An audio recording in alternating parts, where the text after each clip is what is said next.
Good evening and welcome to this continued open hearing of the Northborough Community Preservation Committee. I am John Campbell, Chairman, and I'm going to read the introduction. This open meeting of Northborough Open Space Committee is being conducted remotely pursuant with Chapter 20 of Acts of 2021, an act relative to extending certain COVID-19 measures adopted during the state of emergency. Signed into law on June 16, 2021.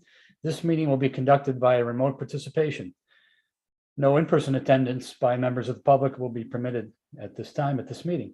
In order to mitigate the transmission of the COVID-19 virus, the town of Northborough has advised and directed by the Commonwealth to suspend public gatherings, and as such, the governor's order suspends the requirement of the open meeting law to have all meetings in a publicly accessible physical location. All members of the Northborough Community Preservation Committee are allowed and encouraged to participate remotely.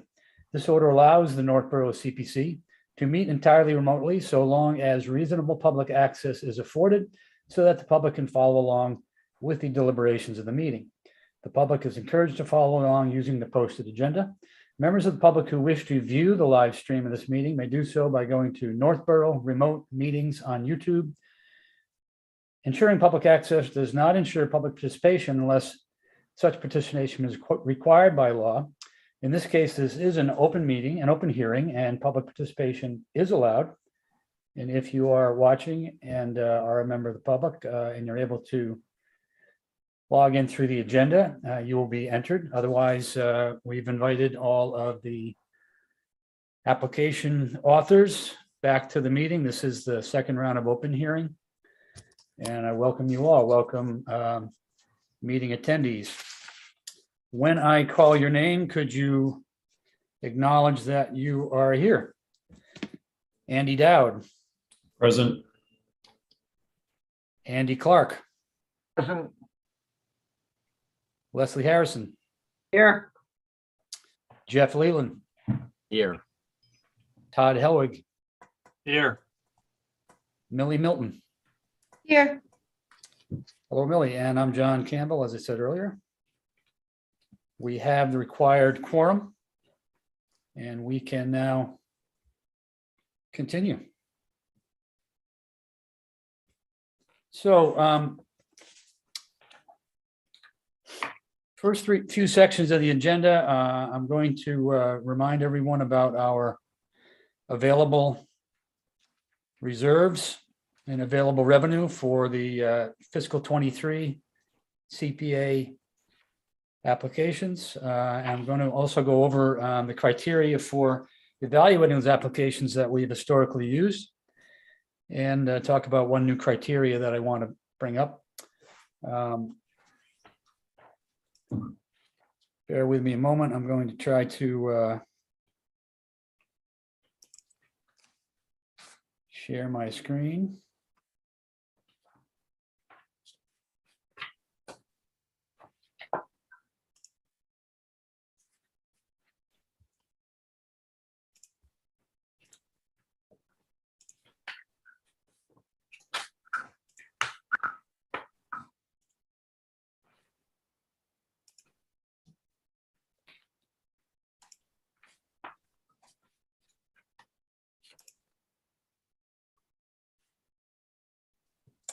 Okay, quickly, I wanted to review and also post for anyone watching the update from our town accountant, Jason Little.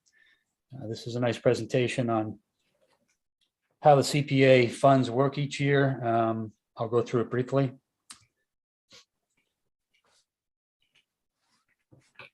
The town of Northborough received a 39.42% match from the state on our fiscal 21 CPA related revenues. That came in on November 16th.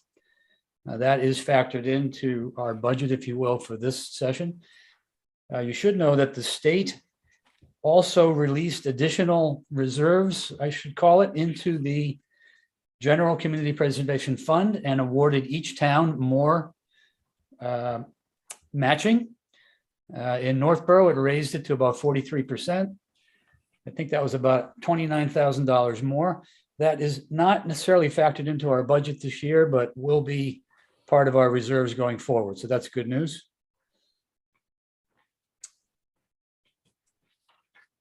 This spreadsheet is very busy, but the bottom lines are great. I want to point out, we have now received a total of 2.8 million in state match over the history of CPA in Northborough. A very good thing. For this current year, Jason has instructed us that based on the conservative estimated revenue for fiscal 23 and estimated state match, we expect 750,000 of revenue available for fiscal 23 CPA. Of that 750,000, as a reminder, we have a minimum requirement to award 10% to projects in each of the three core categories: affordable housing, historical preservation, and open space and recreation. We also are able to allocate up to 5% of that 750,000 to the administrative account, which we tend to do traditionally, so that we have it available for items such as appraisals, studies that might come about that are necessary to consider applications or future projects. If we don't use that administrative account, it goes back in the reserve. These are the spreadsheets that show year over year from 2018 how our revenue is accounted for, how our projects deduct from that, and how our reserves accumulate. It is confusing. I'm going to go to the bottom line, where the total of our fund balances at 784,334 plus our estimated revenue for fiscal 23 gives us a total available of $1,534,334. That's the important number to remember.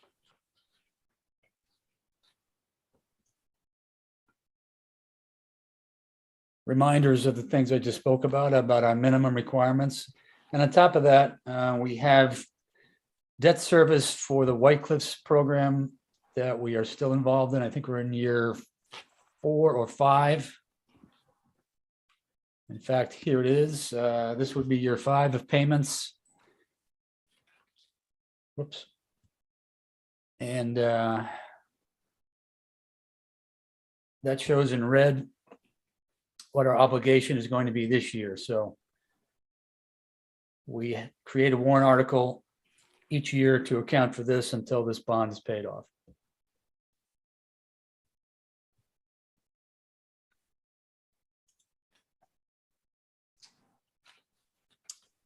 Any committee members, any comment or questions on that before we go to the next slide?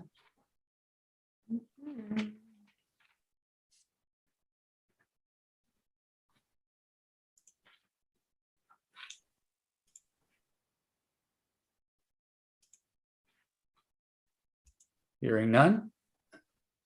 Bring you to more good news. Okay, this is a working spreadsheet that I created similar to what we did last year, since we're not meeting in person. And it's an easy way for us to keep track and tally when we get to the point of voting on our recommendations. But this is an accurate list at the top of the revenue that we just heard about. And our other reserves that are broken down. There's 813 in an open space account reserve, which is old money that we have had just sitting in there. In the affordable housing reserve, there's 127,863. That is from the last 2 town meeting votes for the minimum 10%, since there were no active affordable housing projects. Column F is the historic reserve of 5,821. Column G is the unreserved account, or our so-called reserves, of 649,837, bringing us to the total of 1,534,000. On the left-hand side is all of the project applications we have and the dollar amounts requested or required. Top one is the White Cliffs bond we just spoke about, 185.8. The next is the admin fund, 5% of our budget at 37,500. And then moving down, Brigham Street Burial Ground, Kaiser Cemetery signs, and I've paraphrased the titles, by the way, but Historical Society building shutters, Assabet Park fencing, Dog Park design study, Senior Center ADA accessible trail design, Aqueduct walkway design, Conservation Fund. I've also listed the Conservation Fund balance that's available, that's currently there as of fourth quarter 2021. That may change slightly from any interest that came in. The Senior Affordable Housing Project and the Northborough Affordable Housing Corporation funds that could be contributed to that project. I chose to show it as a negative number that would give a net, the net amount needed for the project if these numbers hold. We're going to talk about that a little more in a minute.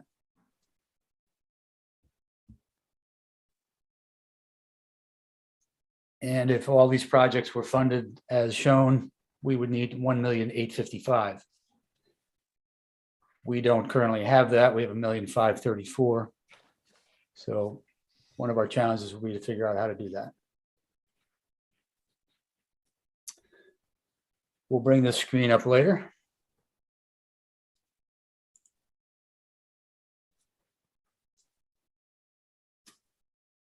So before we get into the second presentations from our applicants, I wanted to remind them and our committee and viewers of our typical criteria. This is not necessarily in the bylaw for our committee, but our customary method of how we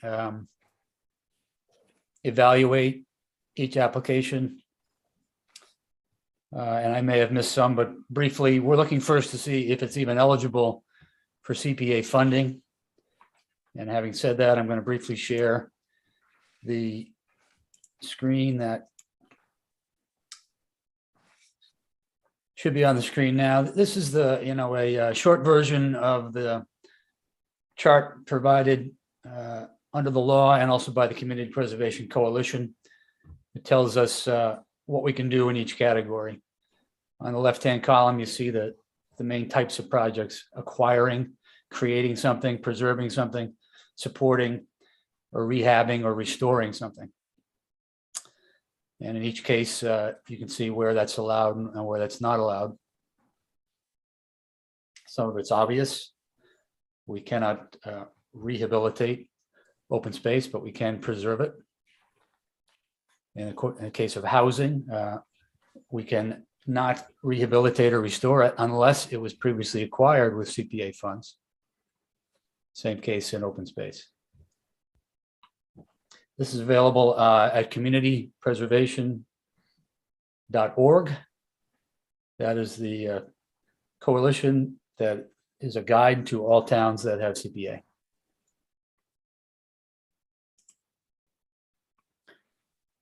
So our next criteria typically is level of community support.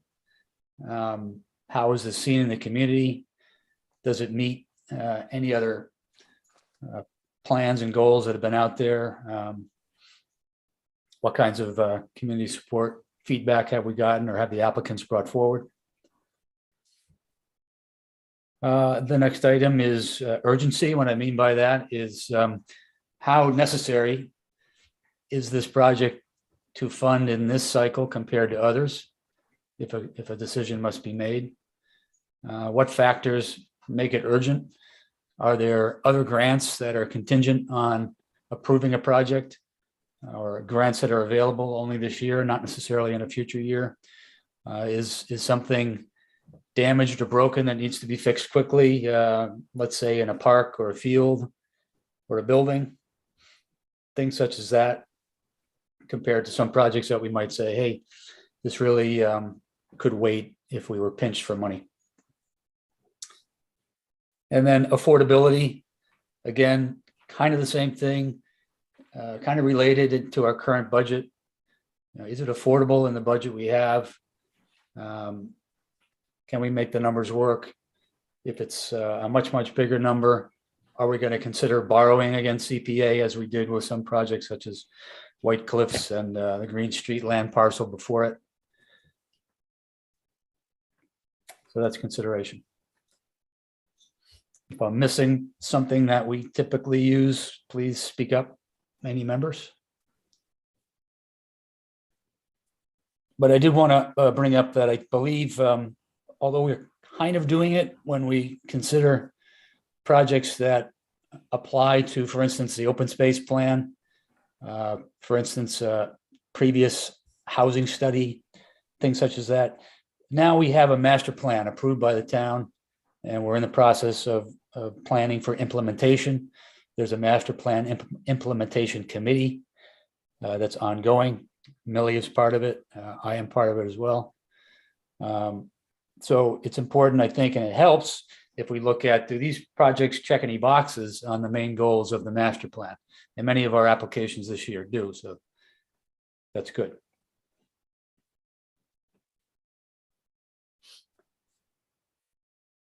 So with that, any questions, comments by members? If not, I'll introduce our first of the applicants to start over.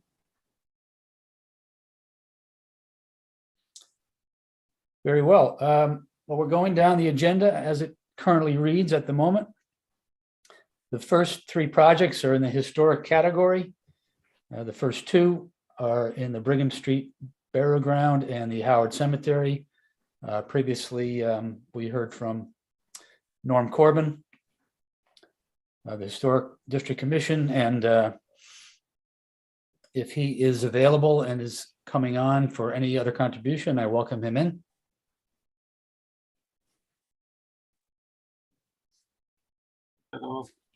Everybody hear me? I don't know, Norm. I get my. Can hear you, Norm. There we are. Okay. So John, at the last meeting, we didn't have any action steps for the two proposals that we have in. So I guess I'm looking to see what additional questions you might have, or if you need some clarifications on the two proposals that we have in, one for the cemetery sign on Kaiser section, and the other one being work done on the Brigham Street cemetery off Brigham Street. Well, I'll start by just reviewing a little bit from memory and my notes on what we discussed when you presented on the 6th. And one thing had to do with the number of trees. That was a major part of the expense. Was it necessary for all those trees? Was the costing valid? Was this something that the town of Northborough DPW was able to accomplish under their own budget or not? I believe the DPW director commented that it would take his team 10 times longer than a tree company. Not particularly practical to do that. I believe you said that about half of it, of the value of the project, was the tree removal, and that the other half was the fencing. Is that about right, Norm? That's what I remember. That's kind of a breakdown. Would you mind describing again briefly the vision of what you think it would look like? How would it enhance the site for anyone that wasn't at the last meeting? Sure. So we'll start with the Brigham Street. Well, the real issue right now with Brigham Street, and why we're bringing it to the board this year, is because of all the dead trees. I don't know what it was, an infestation or what, but there's like 20 to 30 dead trees, and they're a hazard at this point. So the driver for that was to remove those trees and get them so that they don't damage the few gravestones that are left, and they're not a hazard for anybody on the site. So while we're at it, we also proposed that we would also fence off the area with a it's not like a picket fence or anything. It's essentially a granite post with a black chain running between the posts, which is very consistent with the design used at the common. Only the common has boards between the posts. We would take another option, which is just a black chain. But again, the real driver for bringing it this year, because it's always been on our list, but the driver this year is all the dead trees. And the DPW could do it, but they don't have the funding to do that level of tree removal at this point.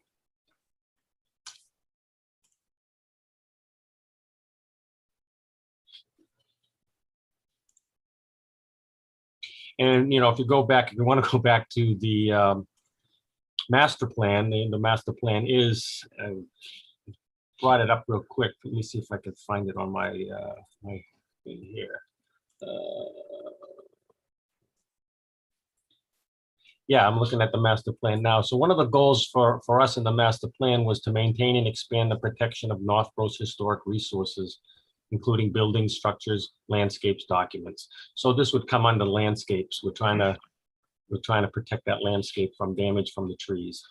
And the other reason for putting in the fencing is to protect it from people, to people realize that it's a burial ground and it's something that needs to be respected and not really used for disposal of leaves and other things.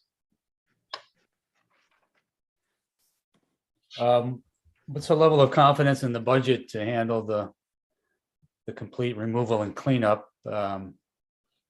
Sometimes that can be a factor with whomever company you use, and also the fencing. Do you think you're covered? Yeah, Scott pulled it all together for us, and he's usually very thorough with this. I feel comfortable that we can handle that budget and get this project done.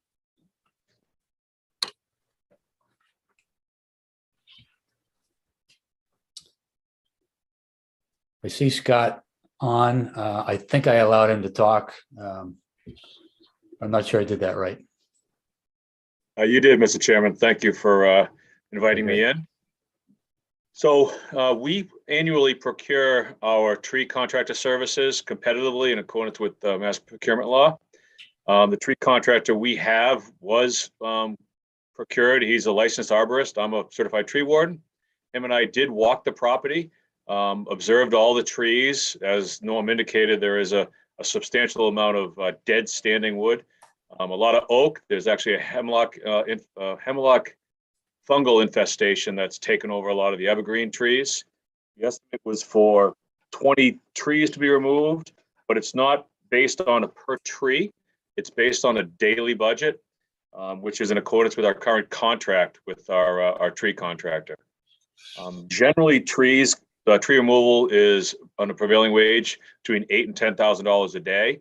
That covers a bucket truck, a chipper and a chip box, and a log truck, and the appropriate personnel to man that equipment. So what we have estimated as a hard cost for 2021 is $35,200 in the budget. We added 5% escalation to next fiscal year, which was $1,760, and then another 10% contingency to get us to that $45,000 number you see. That's for the tree removal. Regarding the fencing or the surround, I guess, we secured 2 quotes from fence contractors that are experienced in municipal work, i.e. they're comfortable with prevailing wage rates. And the number you see of $65,000, it lies on the higher of the 2 estimates, just to be conservative. The objective of putting the chain in between the granite posts as opposed to the cedar rails you see the town common was for cost savings. Cedar rails have a certain limitation relevant to the spacing. Chains can go quite a bit further, so the fewer posts, the less money. So these numbers are based on actual costs. I estimated the cost to loam and seed at $10,000, and then because of the value of the work, we need to put a procurement package on the street to publicly procure these services, and I carried $15,000 for that. Thanks, Scott. You're welcome, Norm. Briefly, I think. I see parking area gravel too in the budget. I didn't notice before. So are you carving out a place that you'd be able to pull into where I don't know that that's there now or not, but that's a nice touch. It's more of a pull off. When you pull off near where the historic sign is set, it's muddy and and rutted, and it's not a very appropriate location to pull over. So this will just kind of clean that up, dig it out, pack it down so that it drains properly and it's a little safer. It's not an official parking lot. That would require accessibility improvements. This is more of a spot to turn off, roll the window down and look. Fair enough.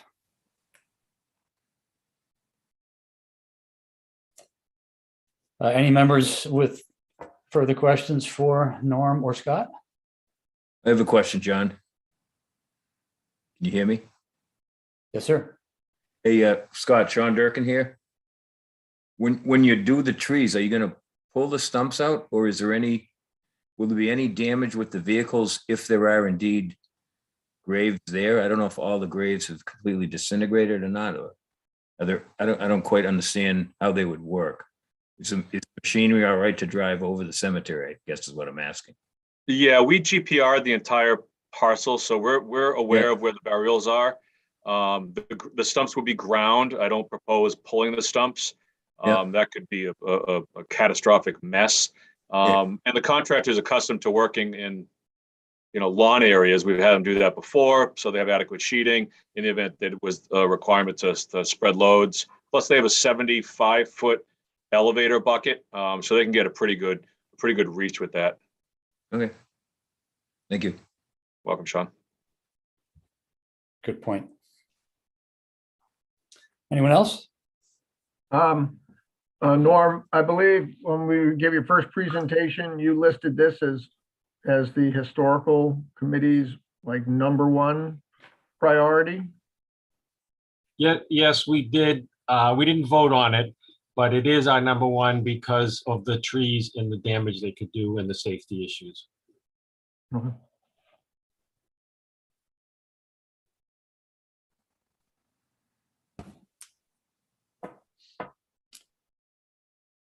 Very good. Norm, you want to move right on to the signage project? Yes. Over the years, over the last few years, we had put some signage for this different parts of the cemeteries that we have in town. There were no markings at all before. So we've put up, in the past, we put up signage at the Brigham Street Burial Ground, so people know that it's a burial ground. We put up signage for the Howard Street Burial Ground, and that's the oldest section right behind the Unitarian Church. And we also put one up for the old part of what's the Howard Street Cemetery. And we put that up by the pillars, the granite pillars for that. But what's missing is the active part of the cemetery, the part that's the newest section, and there was no signage at all for it. And with Scott participated in their recent cemetery commission meeting, and two people on the committee really emphasized that it's a problem if you cannot find those. They usually drive by the access road before they realize that they've driven by it. So it should have some signage. So why would the Historic District Commission be involved with a new cemetery?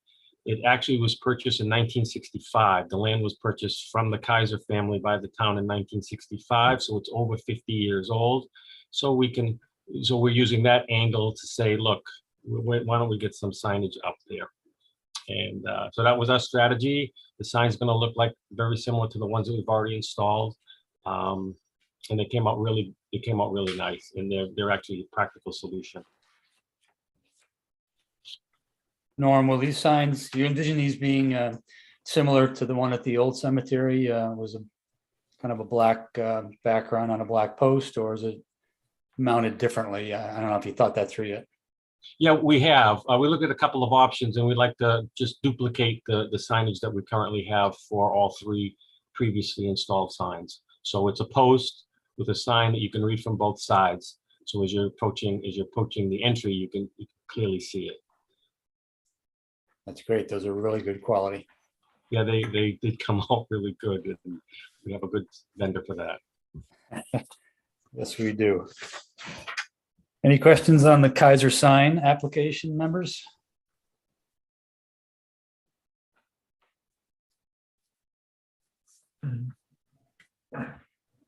All right, hearing none. you're off the hook, Norm. All righty. Will you be going over the budget later today? I'm wondering if I should swing back in and listen to the latter part. Or is that something for You're another welcome meeting? to, depending upon how quickly we get through the presentations. We're going to try not to go too far over 9 o'clock again. But All right, well, we I'll take a probably- peek. I can always watch the video Yeah. anyway. We almost certainly will come back to the budget.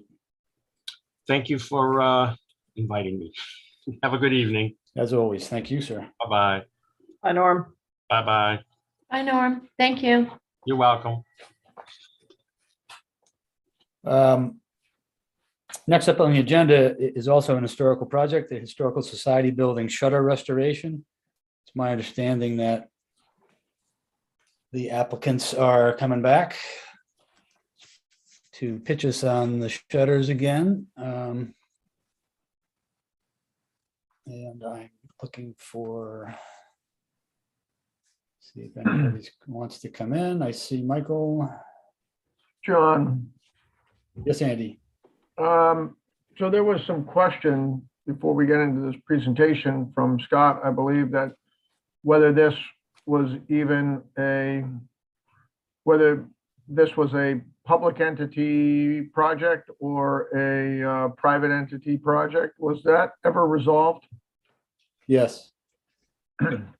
Through the chair, we reached out to, we discussed it internally amongst our procurement officers.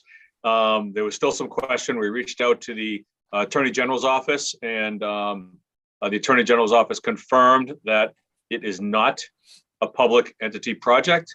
It does not have to comply with procurement law, nor does the workers have to be paid prevailing wages. So all good news on the applicant side as well as CPC. Thank you. You're welcome. Hello, Mr. Chairman. I'm Mike Hi, Mike. Duchesneau. Hey, Mike, welcome back. Thank you. Thank you.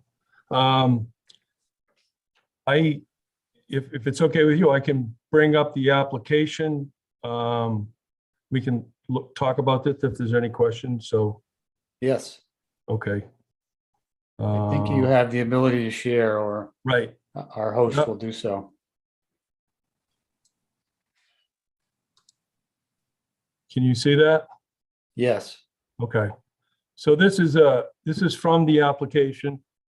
This is a picture that we obtained from our archives of the building with the steeple. So it's pre-1938 hurricane.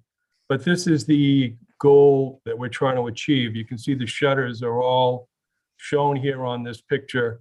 Pretty much across Main Street looking, I think that would be School Street to the right there. And so that's the goal of which we're trying to restore the building back to. And we went through a process of looking for, this is a current picture of the building minus the steeple in roughly the same location. Obviously, no shutters are present there, except the ones in the front that are shown here have been removed for the painting that's done. They were not replaced. So the contractor that we selected is New England Shutter Mills. And this is, I've attached the estimate provided as the basis of our request for our application request. And, it goes through shutter by shutter, the cost. And one of the things that impressed us with New England Shutter Mills is their ability to manufacture or mill the wood themselves to our specifications and to the specifications shown in that picture. And then to paint the shutters, and then to install them, and then to provide 20-year warranty on the painting, and also I think it's a 30-year warranty on the shutters themselves. He also This contractor also includes hardware on their estimate as well. So it's a turnkey, one-stop shop process with him. And we found no other contractor that we look for that could do this kind of work and provide us with all of those aspects that we're looking for. I've included some literature and information from New England Shutter Mill in our application as well. And I might point out also that in their qualifications that they actually talk about doing architectural restoration shutter work as well. So this kind of work is not unfamiliar to them. I'm also scanning through here. We have the letter of support from the Northborough Historic District Commission from Norm Corman himself that was just on. And also, finally, just a listing here of some of the vendors that we reached out to try to provide some competitive quotes. And for the most part, nobody could match the New England Shutter Mills. So they're a number one vendor or contractor for this. I just included the property deed as required. And I guess it's worth kind of scanning through a few of the pictures. The building is registered National Historic Places. Some of this stuff is, I think, things you've seen, but I point this out only because I think it will enhance that section of Main Street, which is got several historic buildings located across the street and adjacent to. And so one of the goals we're trying to achieve here is to restore the building back to some, not only just architectural condition, but also increase the aesthetic value of this area. And I think the shutters will go a long way to do that. I also included here some of the pictures of the state of the shutters that we removed from the front of the building. They're in quite bad disrepair. The vendor that we're working with here inspected them, looked them over, and agreed that it was not going to be worth trying to restore or salvage this stuff. And also these are made out of pine. The new shutters that will be constructed will be made out of red cedar, which is a much better weathering capability. So there's that to consider as well. Just some close-ups here of some of the poor quality of the shutters that were removed. That's pretty much it. Any questions? I'd be happy to address them. Very good. Floor is open for any members that have questions for Mike. Mike, I have some questions. I should probably know this, but you're only showing two sides of the Historical Society building. Are those the only two sides that have windows? No. Let me bring that picture back up. Maybe we can discuss a little better. So this is the side facing where my little hand guy is here. The side facing School Street. This is the side facing Main Street. The opposite of the School Street side will look exactly the same. And then the rear of the building it's not the same as these. These are arched shutters and arched windows. It doesn't have the same windows in the back, obviously. They're more like the shutters, windows and shutters that are shown here on the side. So all four, I guess to answer your question, all four building sides will involve shutter restoration. So the side facing School Street, each one of those windows on the top are really two. That's two pairs of shutters, or is that one pair of shutters? Well, yeah, that's where it gets a little complicated. These are basically four shutters. There's two shutters on the Yeah. bottom and then Mhm. 2 on the top. Now, the picture you're seeing here, I think these top shutters were fixed. And the bottom shutters actually moved, opened and closed. And we're not going to probably go with the fixed look. We'll probably have the shutters similar to the ones on the bottom, so all the windows are open. I believe this was done to allow ventilation into the building and prevent, rain and snow from getting in. Okay. So basically, like on that side, there'd be 9 pairs of shutters if I do the math right. Well, there's 1, 2, 3, 4, 5, 6, 7, 8, 9, 10, 11. Well, see, the bottom ones are 2 shutters. Those swing, they're like 2 Double. shutters Yeah. fused Okay. together. So even though it looks like 1 shutter, it's a big double shutter, I guess you could call it. Yep. And those, in this picture, those actually swung, opened and closed, but we're gonna have to probably make some adjustments and more than likely, just keep those fixed. The only reason I was asking is that this is for approximately 30 pairs of louvered shutters. So I was just trying to figure out where Yeah, that was coming from. yep, I understand. It's a good question. The actual number that's quoted is I believe 33. And the contractor has broken that down. I've asked him to actually break it down like shutter by shutter. To him, this bottom shutter, for example, is actually 1 shutter, but for me, it's priced out as a double shutter. So there's 2 shutters there. So he went through and looked at this and he came up with 53, I believe, individual shutters.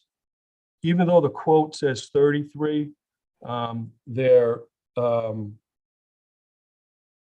actually more than 33 because some of them are combined as doubles and the ones on the top here are like, that would be 4 shutters, if you will, Right, 2 pair. Yeah.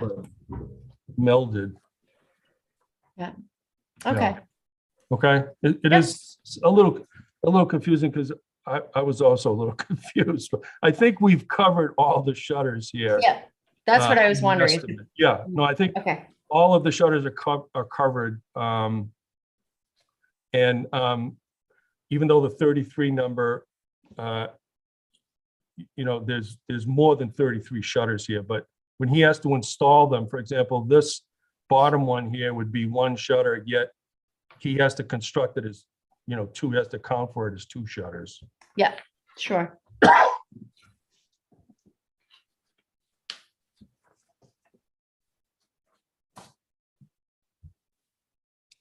Anyone So- else?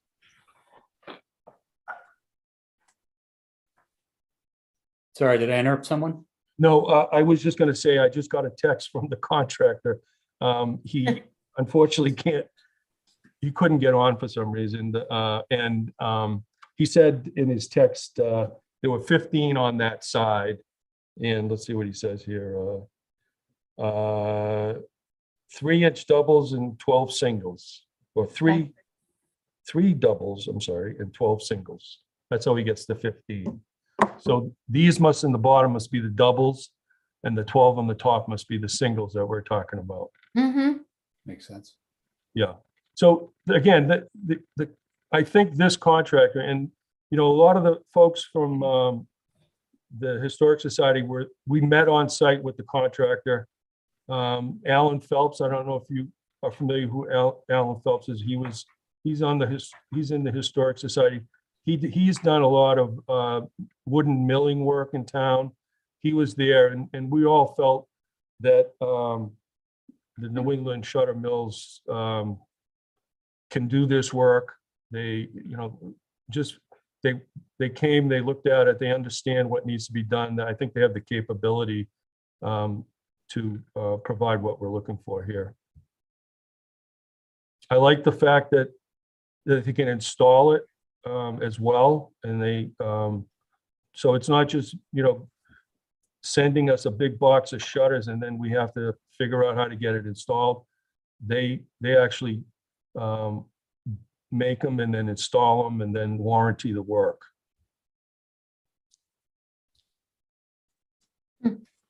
So that, I mean, that to us, that was a big plus. And, you know, because these are all custom, the windows are all, you know, big windows. Some of them are really long. There's an arch in the front. We felt also that somebody who can make them to our spec, they're going to go out and measure them. If we're successful in doing this, they'll measure them, take detailed measurements, and then after they've created the drawings, do the actual milling and construction. So they own every aspect of they'll own pretty much every aspect of this project as far as shutters go. And again, that was another big draw for us.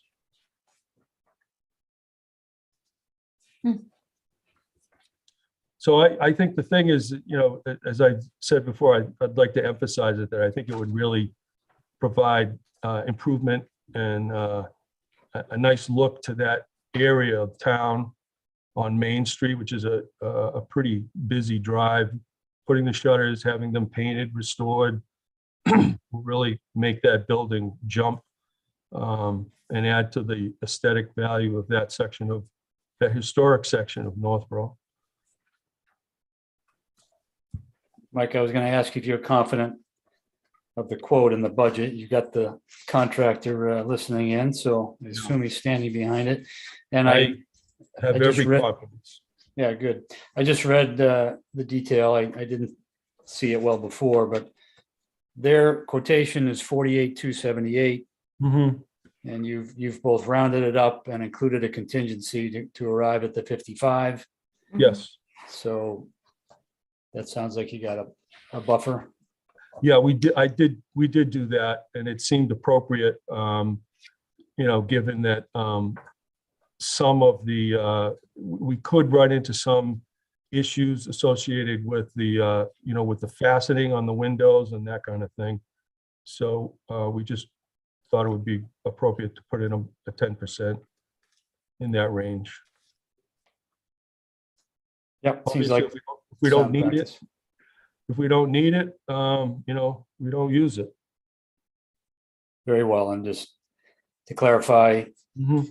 for the committee and for any listeners, if a project is under budget, the remainder is, you know, is not sent to you, remains with the town and ends up going Correct. back into the reserves. Yep. Understood. Very thorough application. I commend you for that. Oh, thank you. Thank you.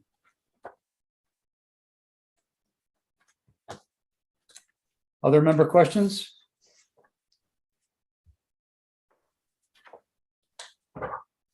Okay, hearing none. Very good summary. Thanks for Yep. clarifying a few things. Thank you. I like the way it looks.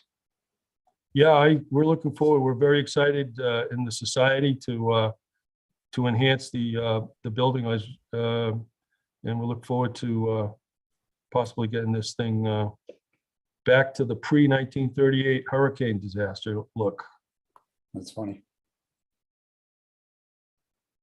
Very good. Okay, We will reach out if anything else comes up. Otherwise, Okay.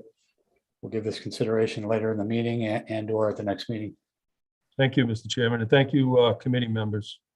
Thanks, Mike. You're welcome. Thank you. Okay. Thank you, Thanks, Mike. Mike. Yep. All right, keeping things moving. It is almost 8 o'clock, and next up on our agenda is Assabet Park fencing. This is a recreation-sponsored request. It was presented by Ally and Scott previously. Any new information to come forward, and any questions from committee members? Speak up. Mr. Chairman, Ally is unavailable this evening. I'm here to answer questions you may have. As previously discussed, we have a little over $2,100 remaining in the appropriation from the original two appropriations for the Assabet park playground reconstruction. And the request of $20,000 for the fencing is based on a quote from the contractor. The quote was $16,700.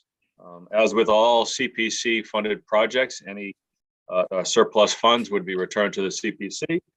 But we did include a contingency in the event additional posts were found to have to be removed and replaced during the cleaning and preparation process. Members, questions for Scott?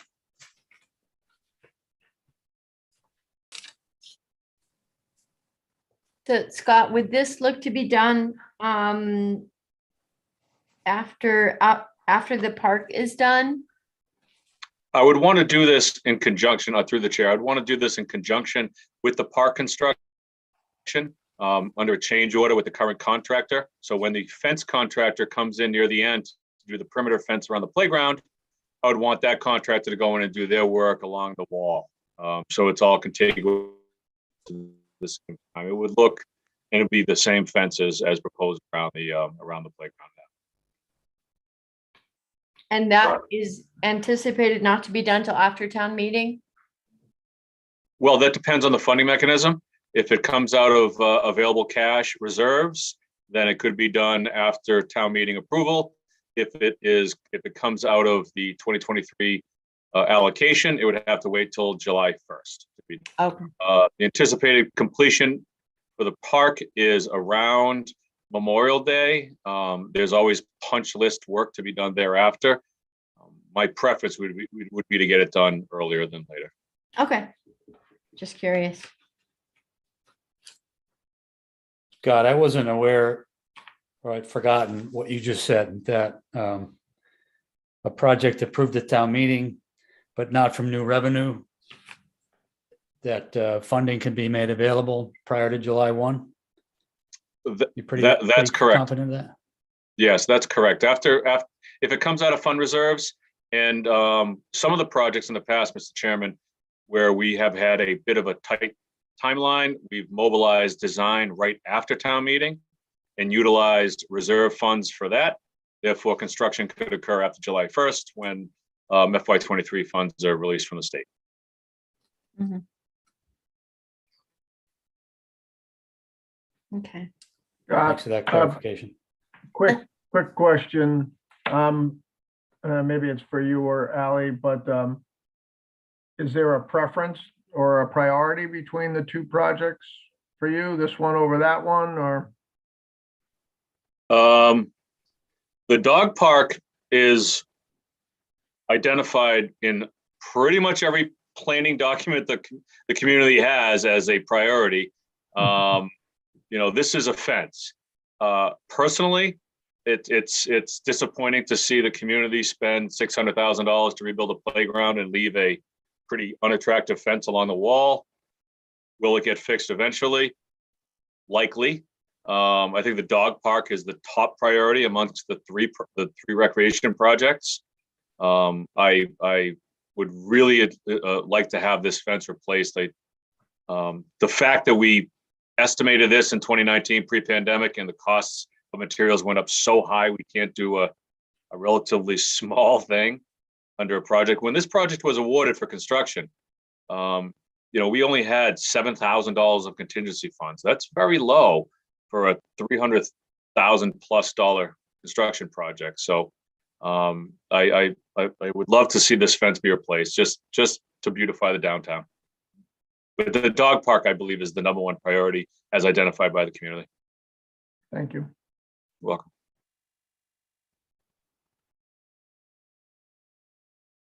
Anyone else on the fence? That didn't come out right. Came out perfectly. I think it did. All right, Freudian Very slip, I appropriate, guess, Mr. but is anybody on the fence about the fence or any questions about the fence? Hearing none, we'll digest it and move on. Are you going to speak to the dog park anymore as well, Scott?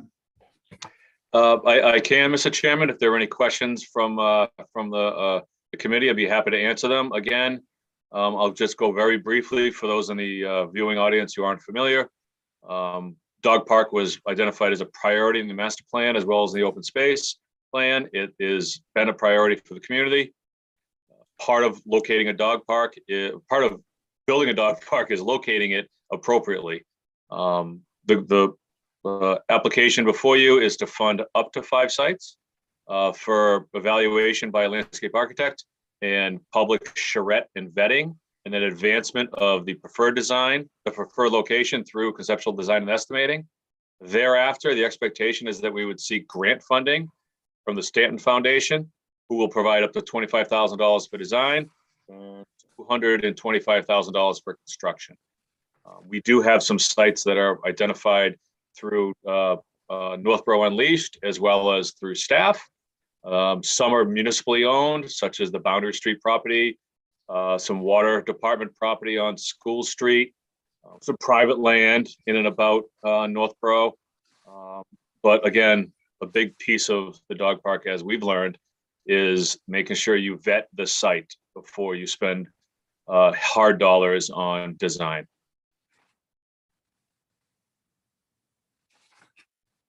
I think as I recall, the previous meeting on January 6th, you kind of made that clear. There was some question of why were we still trying to decide where to put it? I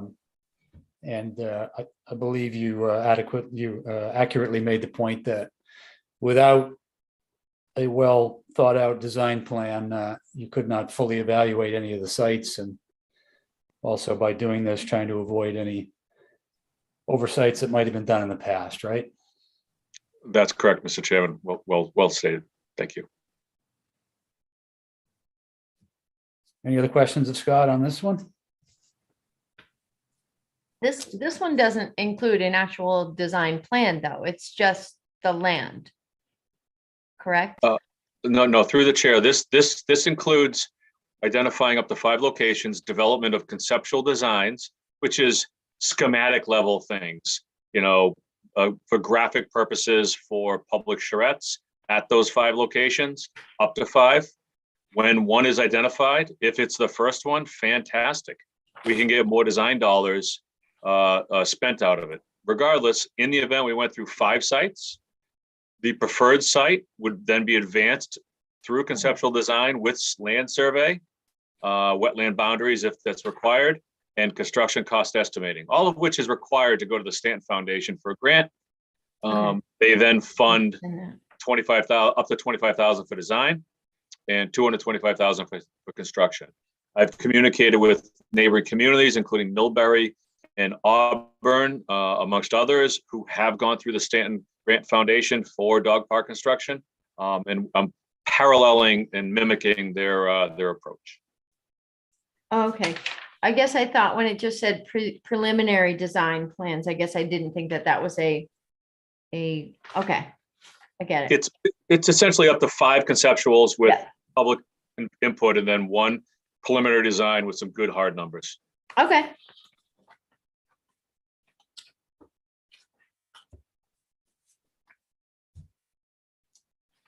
Scott, thanks again for being available and clarifying. With no Welcome, other Mr. Chairman. questions, we'll move forward, going through the rest of the presentations. The next 2 items regard open space and trails. Brian Belfer was to present. I want to make sure he's here. I just saw his hand. And see if I can do this again properly. Looks like I've just rejoined as a panelist. You are lucky. Thank you. Thank you for letting me join. Thank you. I can hear you. I see your name. I have some video too. Awesome. So first project we want to talk about a little more is the ADA accessible trail at the senior center. I know you presented it before for us, so maybe just a brief summary. Are you able to pull up the slide with the trail again, just for any that didn't see it before? Let me give it a shot on my screen sharing. Outstanding. Is that image, is that slide visible? We can see it. All right, so the summary from what we talked about at the last meeting is we've designed a walking trail around the senior center with the intent and hope to make it a fully ADA accessible trail. A paved ADA trail is something that many people in the town have been looking for. It would be a huge asset to the town. I think it falls along with the master plan goals of accessible trails. The location is prime. It's right at the senior center. It's easily accessible right off the parking lot. And we already have laid in an existing walking, we have now laid in a walking trail that exists, and the basic path is already routed. We have a preliminary design estimate from one of the landscape architects. And so this application is for funding to move forward with the next stage of this project.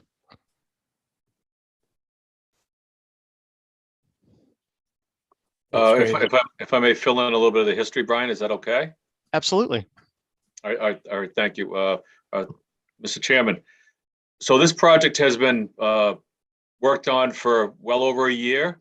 We applied for a shared winter streets grant with Mass DOT, which had extensive public outreach during the pandemic. Actually, we had a charrette drive-through during a lunch pickup at the senior center. Got a lot of positive input. Unfortunately, we were not awarded funding through that mechanism. We then applied to AARP for funding to design and construct the full project. That again was not awarded. The reason we're going before you tonight to seek design funding only and not construction is that we still want to seek grant funding. There is grant funding available through the Park Grant Program, which is DCR driven. I know there's trails grants that Brian could probably speak to a little more extensively. The goal and objective is to take what we've developed in a conceptual design, what Brian has opened up with a chainsaw and lopper layout, and bring that with a land survey and a full design and construction cost estimate with landscape architects, so that we can truly seek some grant funding to construct what's been identified as a need. Again, both in the open space and master plan recently adopted documents. Excellent. Just to add a little bit of brief commentary, we certainly did do some opening up with chainsaws and loppers, but actually the layout of the trail is designed to be the least impactful to the surrounding woods. Obviously, if we have to get equipment in there and make it wider and whatnot, there will be an impact, but the overall layout is designed to minimize that. And I'll be right back in 1 second.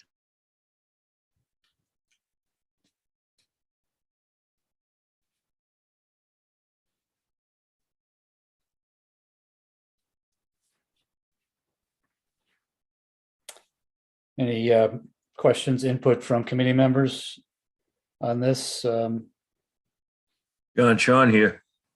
Yes, sir. Maybe we could save some money on tree removal if you contacted the non-ball golf committee to help out with the layout up there. Oh, God, that. We had to chip all that stuff, Sean. Three Oh my times with the God. Saw chipper. that coming. 3 times. I think Oh my God. they've taken advantage to try to re-enhance the land. Maybe some of that's grown back. That was good. Yeah, I was Sorry personally about the sad to see interruption. that fail, but This is Mia. I do want to say that the route, if through the parking lot over there, that was tree removal will not be necessary in that area due to that over clearing from that project. So they are reutilizing, and that's Forrest Lyford is a Trails Committee member who he was sort of walking that area and saw this opportunity from that destruction. Oh, good. Well, something good came out of it. Any more questions for Brian on this project? Hearing none, we can now hear more about the preliminary design for the pedestrian access on the aqueduct. All right, so I guess we're coming back around to this. So the background, I guess, for anyone who was not at the last meeting, the town or other members of the town have been trying to get pedestrian access over the Aqueduct Bridge since, I believe, the early 90s. There was a feasibility study done in 1990, a whole bunch of preliminary work long ago, and it's an enormous project that's been kind of bouncing around for multiple decades now. In the last 2 years or so, we've made some pretty solid strides towards turning into reality, dealing with utilities, dealing with permits, dealing with all kinds of other things. It is, rather than floating out there as a maybe, it is now, it's looking like something that's actually viable and possible.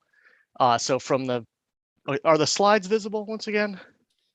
Yeah, I can see. I don't know if you can make it bigger. Do you have slideshow view? Are you on PowerPoint or are you on a I am, PDF? no, I'm on Google. Let me see if I can. That's fine. Not a big deal. All right. I But know there's what's the date of that photo? that photo, I believe it looks like 1899. Wow. So, I had never seen that. That is a pedestrian walkway right over top of it. That was originally part of it. Yeah, so in its history, yes, it was passable at one point. It's quite a view. And so it would be a very large interconnect point between a lot of existing trails and other trails that that we're looking to link the town with.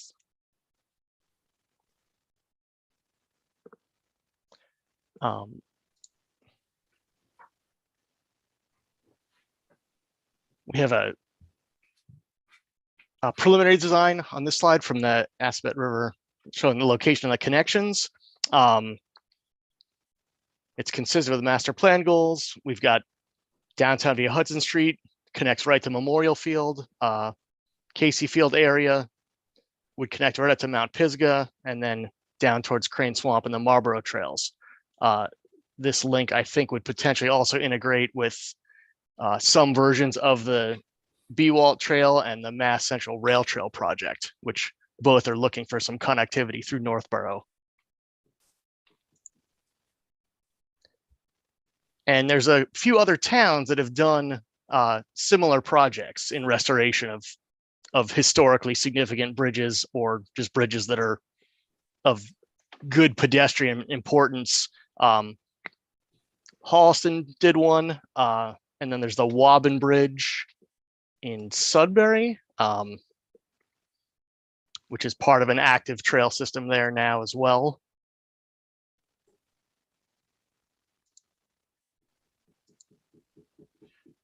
And there's another picture from the Bridge of Flowers out in Shelburne, Mass. It's beautiful.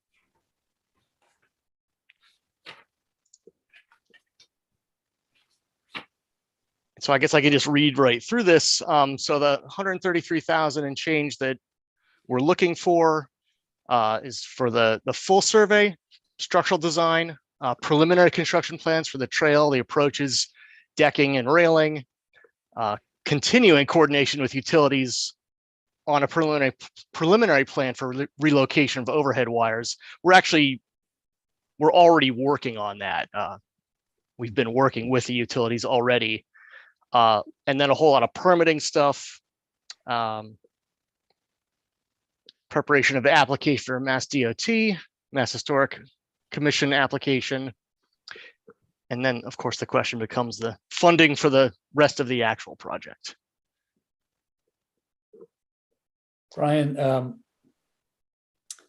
in the bullet points of just above that, preparation of application for Mass DOT, is that a grant application or just to get permission? I am not certain exactly what that This bullet is point is Mia. referring to. Thanks. This is Mia. Permit applications. They'll be needed from Mass Historic, Mass DOT, and MWRA. There'll be 2 needed for MWRA, revise the existing, and then a second 8M permit for construction. Then can you briefly describe the prospects of the grants that might apply? Should it go forward down below in that slide? Yeah, there's a potential for, just reading the points here, for a Mass Trails grant, which is an 80% reimbursement. Massachusetts Preservation Project Fund, 50% reimbursement. There are possible park grants, 52 to 70%, and then additional CPC funding. And I would also ask for some assistance on this from either Mia or Bob, since we've sort of been working as a bit of a team on this. So if either of them want to fill in and correct it in my info, I'd appreciate it. I could just add a brief statement here, Mr. Chairman. One of the highlights of any successful grant application that I've seen at the state level involves connectivity. So, you know, I think we check that box with a huge magic marker in this case, just because, you know, we're the whole eastern corridor of Northborough, connecting 2 of the largest trail networks that we have in town, including the Burroughs Loop Trail, will be impacted by this in a very positive way. And then up through, you know, past Mount Pisgah into Berlin, perhaps all the way to the Wachusett Reservoir. So, you know, I think we stand a very high chance of getting a successful grant application and reimbursement just solely based on the connectivity. And then there's these other amazing factors such as historical preservation, handicap access, things like that, which I think really put us in standing as far as getting reimbursement and matching funds. Mr. Chairman, to expand a little bit on what Bob was mentioning, one of the components when you seek state funding is they certainly look at what potential barriers that may exist to fund a project. And as we all know, 2 of the barriers on this are the potential barriers are the MWRA and the utilities. So if you can see the funding in advance that's before you today is to work through the MWRA 8M permit amendments and changes, and then to work through the utilities for sinking those underground or doing what have you to accommodate the overhead trail connection. And that's if you're not vetting out some of those pitfalls early, the state grant awardees certainly are aware that these could be pitfalls and kill a project. So, you know, as a project team, you look at where are the barriers, how can we identify them and overcome them early, so that we're eligible in the future. Just to be clear, and I think you brought this up in the first part of the presentation at the previous meeting, this application does not cover cost of relocating the overhead wires, but only that it'll be part of the plan. Correct? That is correct. There, as often is the case with some utilities, when you come with a project like this and you say, I want to put these power lines and these communication lines on the ground, they'll look at it as a opportunity to expand the resiliency of their system, and having an expert on your side indicating that all we want to do is sink it from here to there. You know, my goal is not to get to 290 with a robust system. That's critical, and that's one of the goals here. So when the slide says this cost shall not be exceeded, this is the design study based on the proposal you have from the design firm. That's correct. And this is also the design firm that did the early analysis on the aqueduct, and specifically some of the structural members buried within the aqueduct. So, you know, there's a I don't want to say a cost savings, but there's there's a logical approach to maintaining, that continuity in the project. Thank you. Members, any other questions or comments on any of the other slides, or for Brian, Bob, or Scott? I have a question, Scott. It may be too soon, but on some of those other projects that look really similar to this, you know that if let's just say we spend 130,000, are we getting ourselves into a project that ultimately could exceed $2 million? Or do you have any idea, just roughly, because we can't hold anyone to a number, but if we spent all this money, is there a reasonable assumption the next phase can be somewhat known, the cost, or are we just too soon for that? Through the chair, with the expenditure that's before you, the 133,000, the outcome of that will be the viability of the project when it comes to cost. So $133,000, we determined, does the aqueduct superstructure need to be completely rebuilt because it's deteriorated and it's a $10 million project and it's dead? Yeah. Or is it in good shape and the utilities are willing to team up to be buried underground, and it's now a financially viable project for 1.5 or what have you? That's what this is for. These funds are to decide if this is a financially viable project because of the condition of the aqueduct, Yeah. or is it not? I see. And one quick follow-up. I remember anecdotally, I don't know, it obviously was before you worked here, but I thought MWRA had relined the whole aqueduct as a fail-safe system for when they did the new work. So would there be any information from MWRA as to the structural viability of that aqueduct? It didn't seem like it was that long ago they relined that structure. Through the chair, one of the pieces will be a record review at the MWRA. But I've worked on aqueducts in my past career. I did the Hultman Aqueduct rehab in the Metro West Water Supply Tunnel, and when my client at that time, the MWRA, decided to rehabilitate the Hultman Aqueduct, they didn't care what was on top of it. It wasn't about supporting things on top. It was about conveying an emergency water supply through it. So my expectation, if they did a relining, and I don't know that if they did, Sean, is that they focused on conveying drinking water through it and not any loads on top of it. I see. This is Mia. May I just say they did reline it, but the bridge itself is completely obsolete. It's not even secondary anymore. So there's a siphon that is the secondary now. And so, even though it was relined, the bridge itself wasn't relined, but the MWRA did fund that previous structural analysis that was done by, oh gosh, the name of the firm. It's in the application. Scott, what's the name of the firm? Stantec. Stantec. So MWRA is the one that paid Stantec to do this structural analysis and then provided us with that for free. And just to point out, everything from Stantec's old structural analysis, it was all positive. There was nothing at all in that report to indicate that the bridge would be unsuitable for pedestrian access. And we should be able to share a copy of that report. I don't have one with me, but I know we have a printed version that we can certainly share. Yeah, Brian, through the chair, I reviewed the report.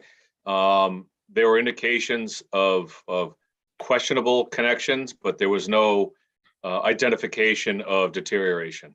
It was a non-destructive evaluation, which means you go in, you look at it, maybe you have to dig a hole and take a look at the other side, but there was no immediate indication of concern relevant to the superstructure of the aqueduct. You're right, Brian. Andy Clark, did you have a question? Yeah, I was wondering if there was any penalty to this project, if it was postponed a year, or is it just because we've got traction there's traction going right now, and therefore it makes it makes it more desirable, or is it, or if it got bumped a year because of budgets and things like that, whether this would lose any sort of momentum or prior, any kind of benefit? Sure. Is there any negative connotation or problems with postponing this project? The only, Brian, do you want to respond or would you like me to? Well, no, go ahead. The only continuity that would be jeopardized is with the utilities. There's been ongoing conversations with the utilities. The documentation that Stantec has developed through their reviews and evaluations of the aqueduct previously for the MWRA, that's not changing. This structure's been here for 100+, and Brian, I don't know if there's anything on your side relevant to other projects. No, I mean, I think your details pretty much covered it. There's a whole lot of potential for infrastructure dollars floating around out there right now, in all number of different programs, dollars that were not around in previous years. So it's possible pushing it. It will lose some momentum in that if we're not able to grab onto some available funding that's floating around, it could potentially change the viability of the project. I don't have specifics on that. That's just sort of I keep hearing and seeing how much infrastructure and grant money is soon to be available. Good And point, this is Mia. Brian, could you go back to that timeline, the orange slide? Just to highlight that the Trails Committee has been working on this 8M permit since 2011. And then in 2012, they applied. The entire aqueduct trail used to be closed. People walked on it, but it was officially gated and closed. And the Trails Committee has been working on this slowly. They got that phase 1 open, and that's all they got for, I mean, how many years? 5 years? 5 years. It took a long time for them to get phase 2 open, which was the northern portion. And now this is their phase 3. So currently, when you get to the Aqueduct Bridge, you're outed onto Allen Street, and you walk Allen Street, then you walk across Hudson Street and up Rice Ave with no sidewalks there. So, this has been a long time goal of the Trails Committee, and they're the ones really moving this momentum. And I know they'd really like to see it to keep going. That's a very cool picture. Look at how clean it is, like on both sides. It's beautiful. Norm It does. Corbin sent that to show that, see the stairs? Can you see the stairs there to the left? That this was a pedestrian bridge. This was built for people to walk over and enjoy. Pretty So cool. I have a couple questions. How long is the design expected to take? That plan? Through the chair, Millie, there's quite a bit of communication associated with an amended 8M permit, rights of access in the event there needs to be some inspections. I would think that the services, engineering services associated with this application would be in the 12 to 18 month range. Okay. And the other thing that I wanted to really ask about, because I think it was something that Bob Mihalik, that you brought up, that there's handicap accessibility to this. I actually saw that in their memo, they don't address that specifically. Did I misunderstand something? Well, that's Millie, that's my interpretation of, the topography of the aqueduct is it's a very gentle grade. I think during the construction process, they were targeting a 1 foot elevation change per mile. So that's a, extremely gentle grade. And now please don't misunderstand me. I don't think we can get the entire stretch of the aqueduct from Marlboro to Berlin to be ADA compliant, but I think substantial stretches of it could be. And at a minimum, just the 425 foot long surface of the Stone Arch Bridge could be ADA compliant and accessible because we could have ramps put on either end of it. So that part now, once you get up into Rice Ave and over Barefoot Road and up towards Mount Pisgah, some of those areas, there might be sections that just could not be made compliant grade wise. But certainly, I think substantial segments of the aqueduct corridor could eventually fall into that category. So would would Stantec be looking to incorporate that into their plan or to their design? Because like I said, it just pulls that out and says it does not address that. I would prefer that they investigate that as far as gaining access to the surface of the aqueduct. Right now, there's a small staircase on either end, probably Right. not visible in this view. It's maybe 5 or 6 steps. Yeah, I don't see any reason why an ADA compliant ramp could not be part of the design process.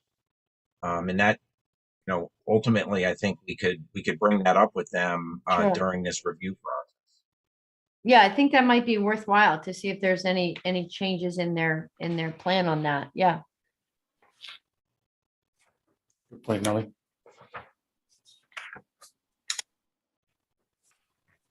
Excellent follow-up proposal. Slides are very helpful. Any other committee members with comments on this project? Actually, I just had one question. Was there consideration of cleaning the actual structure? I know that's past the planning phase, but I'm just curious. I don't know how you do it from that distance, but The outside surfaces, you mean, Leslie? yeah, it's pretty. Through the chair, Leslie, the aqueduct looks beautiful in the photograph I see. What are you talking about? Still has the new car smell on it, right there, the new aqueduct smell, kind of. To echo a little bit on Brian with Millie's ADA question, aqueduct portals for ADA accessibility will be one of the considerations by Stantec. Beyond their scope is connectivity from there to an accessible location. My thoughts are the east Main Street side is probably the most accessible direction. But it doesn't have parking. So the Pisgah side may be the more logical with parking, but that would be a next phase to make sure the connectivity is adequate. And I agree, Millie, that nothing would be better than to have, a family with a baby carriage to get out here on top of the aqueduct and look over the Essevet. That would be wonderful. Yeah. Well, thanks, Bob, Brian, and Scott for the follow-up. Good extra points to hear on it. Thank you. Thank you. Pretty involved project.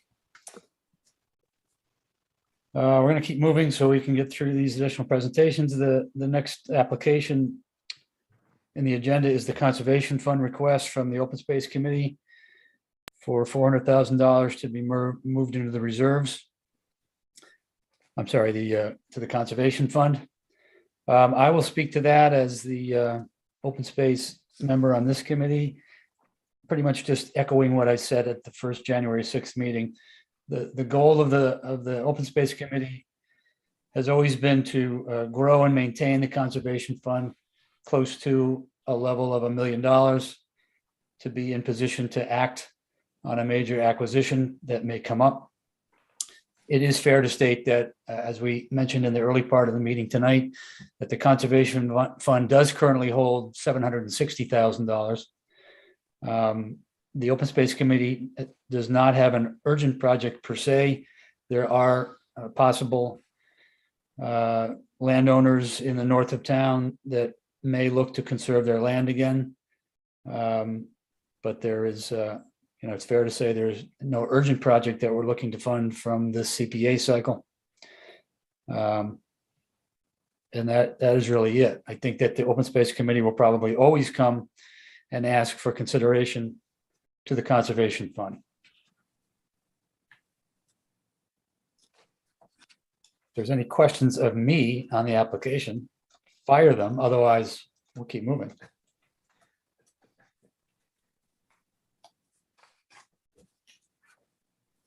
Hearing none. It is 8:40 and we're going to move on to the affordable housing project, the senior affordable housing project. I suspect there are some that want to talk about it, and I'll see when they come in. Stand by.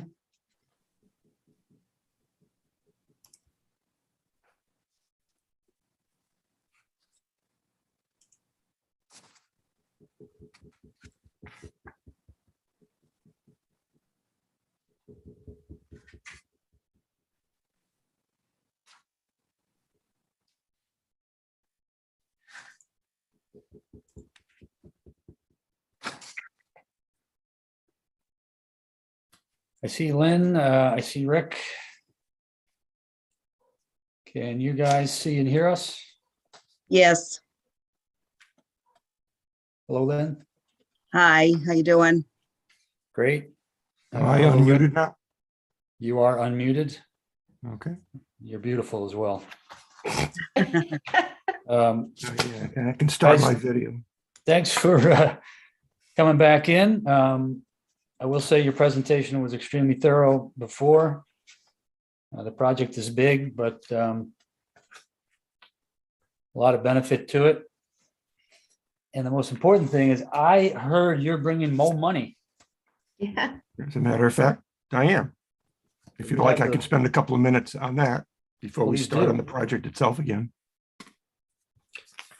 So I understand that you did, John, distribute to the committee an email that I sent to you in terms of work I've been doing with the town administrator to see if there was any way to provide any additional funding from the town to the project. And based on a conversation we had yesterday, John Cuddy did confirm that he has planned $100,000 out of a combination of ARPA money and free cash he has available that he's going to go before finance and appropriations to spend in fiscal 23, that of that total, he set aside $100,000 to go towards the Housing Authority project. He presented a quite comprehensive list to the Board of Selectmen on Monday night to outline how he would spend the combination of available free cash and ARPA money. And once again, in that presentation he made to the selectmen, he had a line item for $100,000, which he called affordable housing.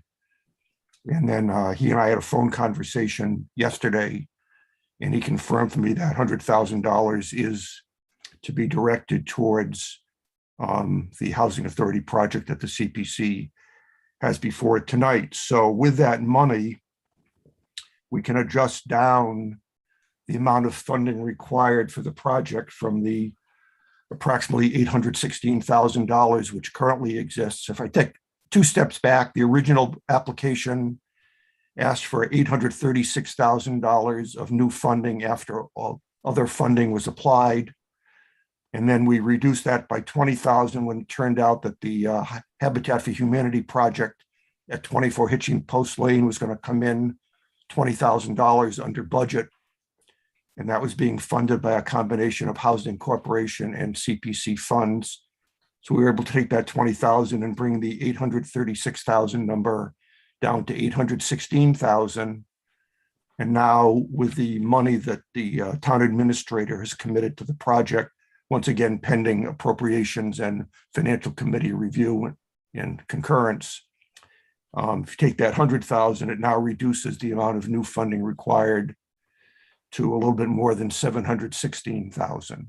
So that's the number that the committee should be now considering. Just one other thing I want to bring up in watching your presentation, John, I think there's some double counting going on in terms of reserve funds. The number you mentioned at the top tonight of $784,334 in reserves being available. If you went across the top line, that number included It included, let me get my numbers straight here now. I'm just trying to do the math after your presentation. It included $127,863 of affordable housing funds in reserve. Yes.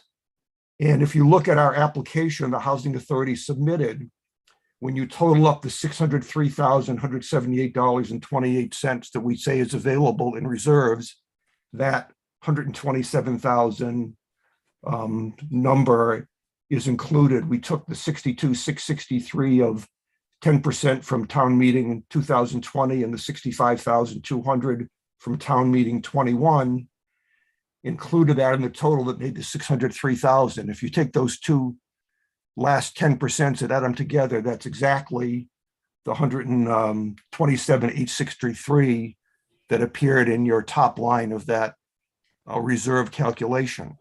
So Yeah, I we was can't have it clear. in both places. It can't be in the reserve and also be considered in the application. It's, I think you're simply misconstruing the wording. Jason Little's presentation was to show the CPC what the total of reserve accounts was, not the unreserved account, but the combination of anything in affordable housing reserve, open space reserve, historical reserve, and the unreserved account. And in my spreadsheet, I think it works correctly. We've got the 127 in affordable housing reserve with its own column. So a project that we might approve in affordable housing would almost certainly draw from that, and then the remainder from other sources. So I don't think we're double counting, if you will. I'm just concerned about the 1.5 million in total you think you have to work with counts, and that our application assumes 127,000, something of that would not be needed in new funding because it's already rolled into the 603,000 of overall affordable housing reserves. I just want to be sure everybody's clear. Yeah, I'm not That following number your- shows your- up your- in your two problem. different places. I think the application was clear, and I think we went over it. It's the 603 is the combination of NAHC previously granted awards that have not yet been spent and unspent from previous projects, the combination of the additional 20 from Hitching Post Lane, and the affordable housing reserves from the last two town meetings. So I don't think there's any misconception. Okay. And the total math, bringing you down to the 816 requirement, and then great news that we have the potential to lower the CPA requirement by even another 100,000. Mhm. Okay, as long as we're all clear on that, I just want to make sure. No, I believe so. Okay. Just real quick, I want to keep it brief because I know that you did a really good job before, but to clarify, the state contribution available, which is a substantial driver to this project. The state will begin considering an application for that if they get CPC approval, or is it wait till town meeting? I wanted to clarify that for the record.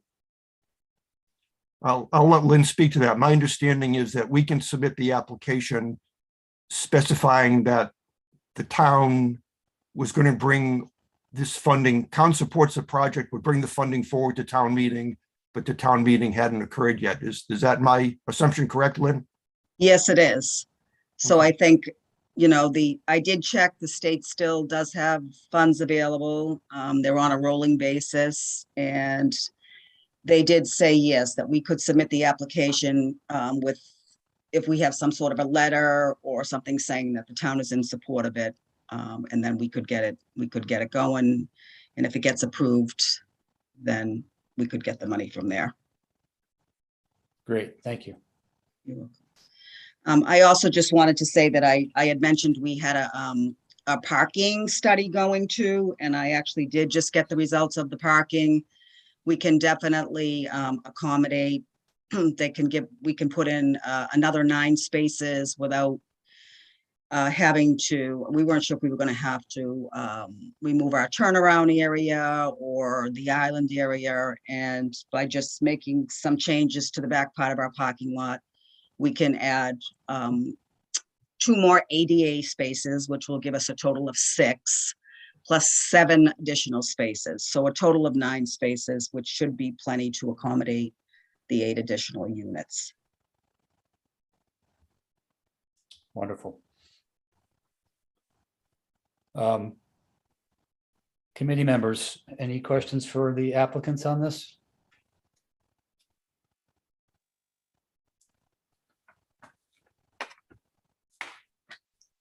Wow, I guess you nailed it already then.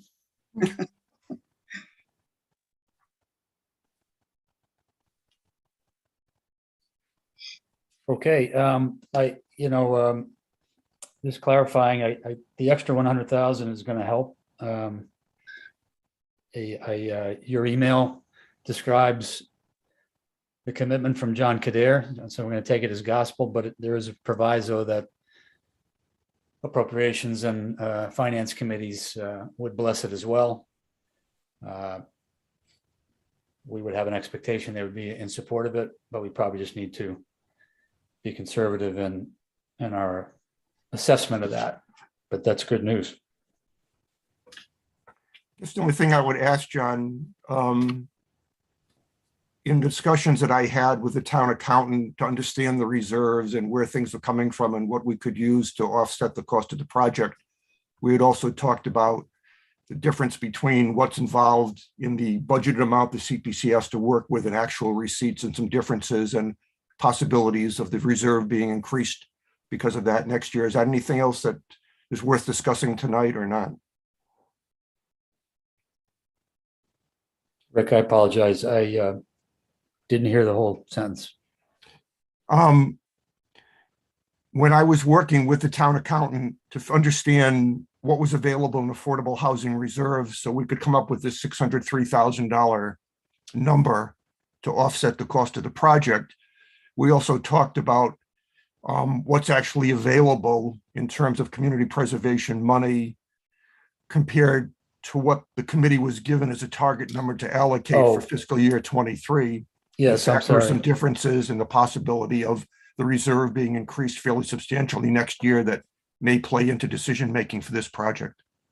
Yeah, it's a fair point. I apologize. I blanked out there for a minute, but what you were referring to, and I've asked Jason this as well when he's presented to us, and the year-to-year carryover is still sometimes confusing, but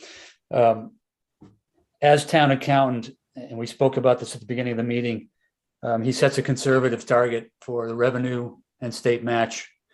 And he believes the state DOR backs him on that policy procedure, if you will, so that we can go forward with confidence to town meeting. But inevitably, the town's CPA revenue has always exceeded the conservative estimate. You can see that if you study that slide from Jason. And so that goes into our unreserved account. And that's added, from my rough math, 200,000 to 300,000 every year. And we always seem to come back with more reserve, so to speak, in the unreserved account, which is good. Further to that, there was the extra state reimbursement, the increased percentage that we didn't include in our conservative budget, the 29 or 30,000. So, it's a fair point. When we look at what we might spend and what might be left in reserves, we undoubtedly will find at the start of next year's deliberations that our unreserved account will be higher than we see, and that, we always want to have some reserve in there. And so I think that's where you were heading with that, Rick. Yeah, I just want to make sure that there's, from my understanding, especially this year, because the CPA, the state contribution in the budget that you're working with was based on a 25% estimate, but the state told Jason to use. The actual match was closer to 44%. So there's significant additional money that'll be added to the reserve for next year because of that. Yeah, and there's a good chance that the state reimbursement remains high. however they've done it, through the advocacy of the coalition and others. They've gotten the state to up the ante in what goes into the overall fund and what's available to towns. So that's really been a benefit the last few years. I must say, I didn't expect they'd get that done as well as they have. So it's a boon to Northborough and other towns. But thank It's you also again. a feather in the cap of the Community Preservation Coalition back in Boston, the work they've done Oh, yeah. with the state legislature and the governor's office to make all that happen. They deserve a lot of credit for making all that happen. Yeah, they're very, they persevere. Agreed. So thanks for clarifying your presentation and the dollars. And we're gonna take it into serious deliberation. Feel free to hang around as we continue the meeting. Thank you very much. You're welcome. So members, it's 8:55.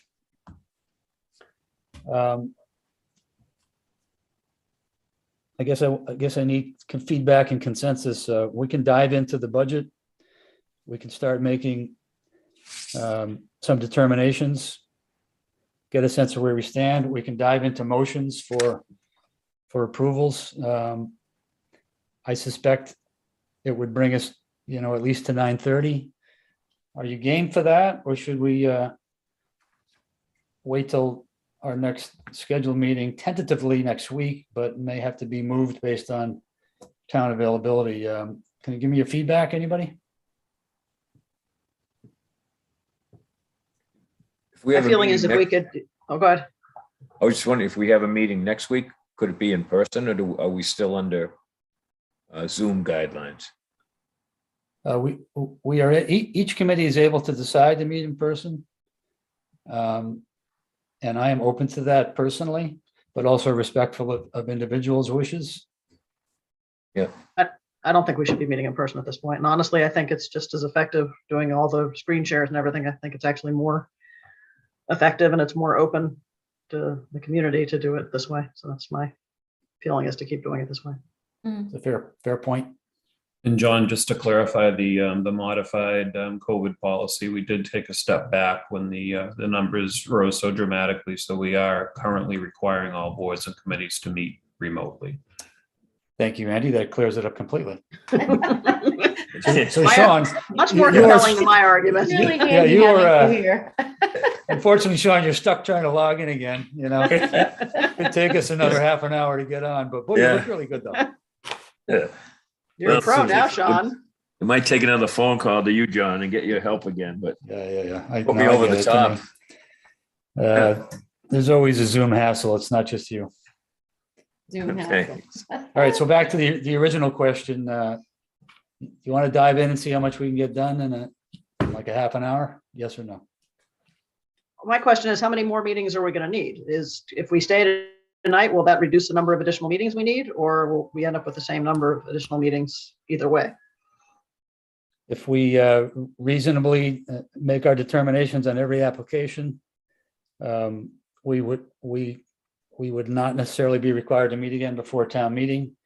We could, like we've done in the past, leave it open-ended. We can leave the open hearing open. In one case, we closed the open hearing in a 5-minute meeting before town meeting. So, we just left ourselves the wiggle room to reopen it without going through the procedure. That's certainly easy to do. And then if a project has new information or changes and we have to get back together, then we would call a meeting. So that was a roundabout answer. John, I'm just wondering if we push through tonight, if that really gives us enough time to get something accomplished. So we'd be better off to just schedule a meeting next week and get it all done in one night, where we've had 2 great meetings with presentations, lots of great information to digest. That's just my thought. I mean, I don't mind staying tonight as late as possible, but I know people have limits on their Zoom time. I can't disagree with you, Andy. I'm always respectful of that. And sometimes we get into marathon sessions. So I'd like to get, a general consensus where people feel. I probably would if we agree that we'll meet again and figure out how to do that. There's a bit of a challenge with getting hosts for these Zooms. The town staff is more limited, but we'll figure it out. We had tentatively put down next Thursday, but I was asked to bring up that we currently don't have a Zoom host, and we'd have to work through how we're going to do that, which we may figure out. So I'd keep that open, and if not, we'll just have to communicate over the next couple of business days about another date. And I'm open to that. I mean, to give it time to really get into it, it's going to go a while. But if the consensus is to do that, we'll take a few minutes and give an overview of the budget and also consider the minutes for a vote and things like that. Any other person's opinions?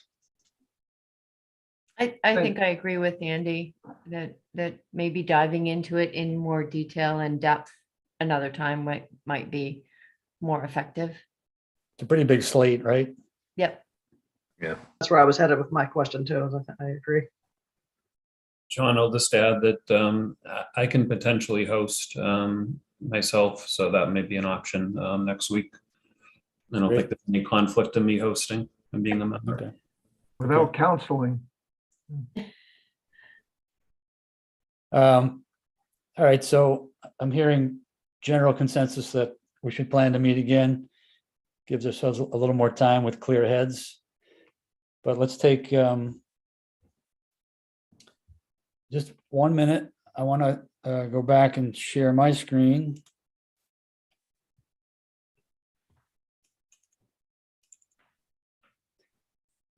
And take a look at our budget real quick. Can everybody see that? And I think you might have a paper copy or your own copy, but. And I thought I would offer to do a couple things. Yeah. First of all, we know that we need to pay the White Cliffs bond. And we have paid that out of new revenue customarily, and I would see that we probably would do that again. And if I put that in here, we immediately see the effect on. Very fancy this year. I like it. Yeah, it's all live and in color. It brings our remaining new revenue to 564. If we were to approve the administrative fund at 5%, which we have done almost every year. What's the It minimum of brings- that? What's the minimum required for that? Isn't that it? The minimum is 0, the maximum is 5%. Oh, okay. Okay, that was just, I thought there was a minimum. Okay, thanks. I don't think we necessarily have to do it, but we've always done it. It gives us a cushion and it always goes back into the reserve, but we certainly can modify it. It's a bigger number than usual. So that's up for debate, but I just wanted to, I'm not saying we're doing these things. This is a hypothetical. Okay. And I just wanted to give everybody a sense of that and open the floor quickly. Any questions, comments, observations on the task ahead of us?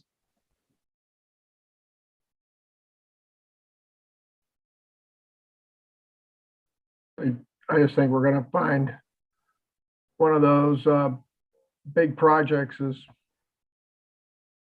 gonna have we're gonna have difficulty with both. Mm-hmm.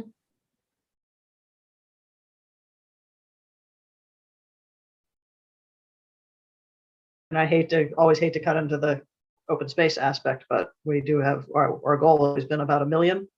If we cut our 400 onto 200, that would put us at our, isn't that typically what we strive for, has been about 1 million in there?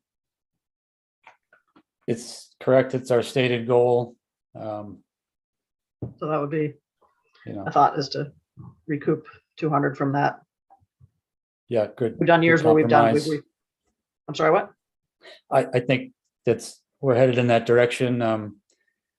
The in the open space and trails arenas, if you will, in terms of priority, which we talked about at the Open Space Committee meeting, and it was reinforced at the Trails Committee meeting.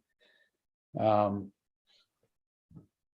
top priority was the senior ADA trail, because it is so, you can almost see it.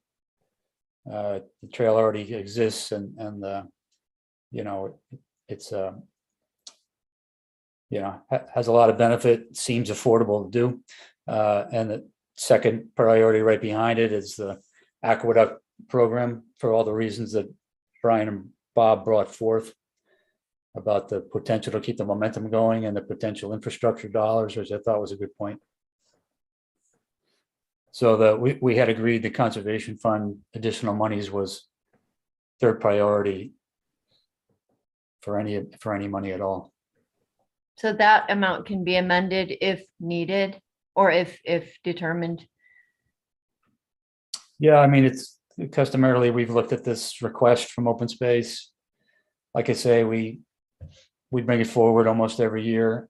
Where in the early years, for instance, with the Green Street land, we knew the land was there. We went to town meeting, the landowner was willing to wait. Yeah. We combined CPA money with what was left in conservation at the time. But everything since then, we went with this plan of asking the town, could we put it in the conservation fund, which gave us more flexibility. And it certainly has resulted in a number of very useful land parcels that the town either owns or is conserved in perpetuity. You know, I think it's been a successful plan. And as I say, there's a pretty sizable balance there. It certainly covers any short-term needs that the Open Space Committee saw. We just always don't want to lose sight of open space as a priority. It was one of the major reasons the town voted for CPA back at the time, and you know, so we want to continue to put that forth. But having said that, it was the third priority. You know, to Leslie's point, if you cut it in half, we get the total funds request down near the amount that we have. I'm going to do something So fancy. you don't have to and- resubmit a bid for that or an application. It's something we No, can. I mean, the committee would say that the CPC could tell Open Space, you got to resubmit an application, but we've not ever done that. We've just modified what the award might be, you know, be it a lower amount or something less. Yeah, it's just $1. No bids required, you know, nothing that needs to Yeah. So get it's redone. Okay, that's what I it's was done. wondering. It's been done between us as CPC members, and there's a couple times when we did that. Just us putting our As well. tin cup out. So. Yep. Yeah, exactly. And there's times there's times we passed over it, recognizing the urgency and priority of other projects, which this might be one of those cases. John, am I still connected? This is Rick Leaf. You are. So should that net for affordable housing number go down to 716 from 816? God, you were so quick, Rick. I was just inserting a line and saying additional town contribution.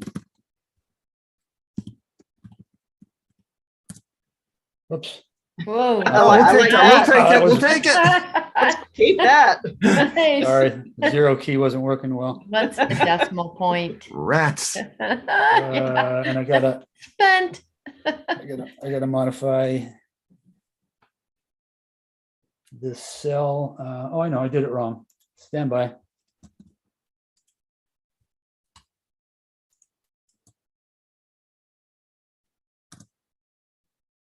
Okay. God, I should have been quicker at this.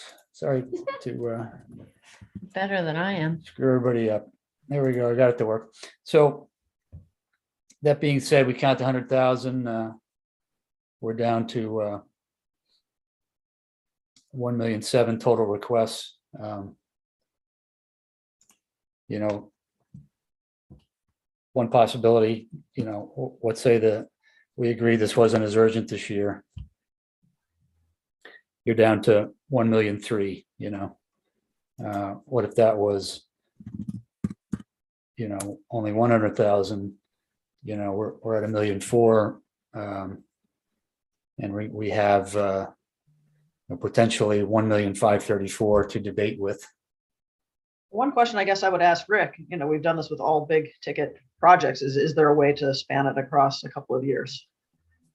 Leslie, that came up at the last meeting. The thing that's forcing us to do this in one lump sum is the $800,000 from the state, from DHCD, is basically a temporary program.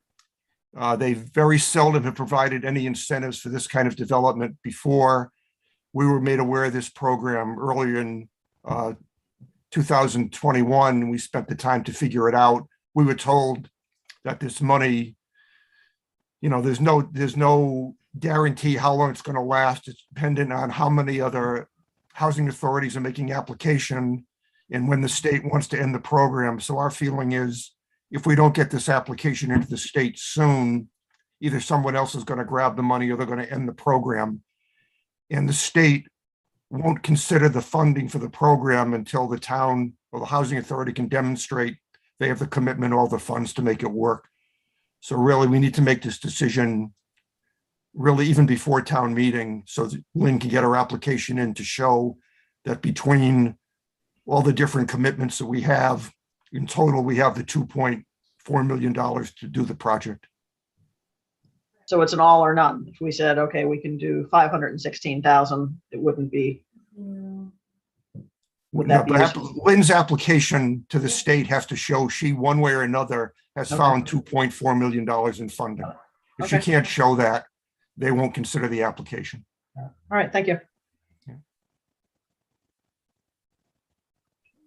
Okay, so this exercise was to kind of show an overview and also to insert that additional town contribution to be considered. Just to put this back to its original state, I'll do that. And since we've agreed to another meeting, at this point, I will ask that we just conclude the business of minutes from both December 2nd and January 6th and get that out of the way. I studied these things long and hard. I know that you all have too.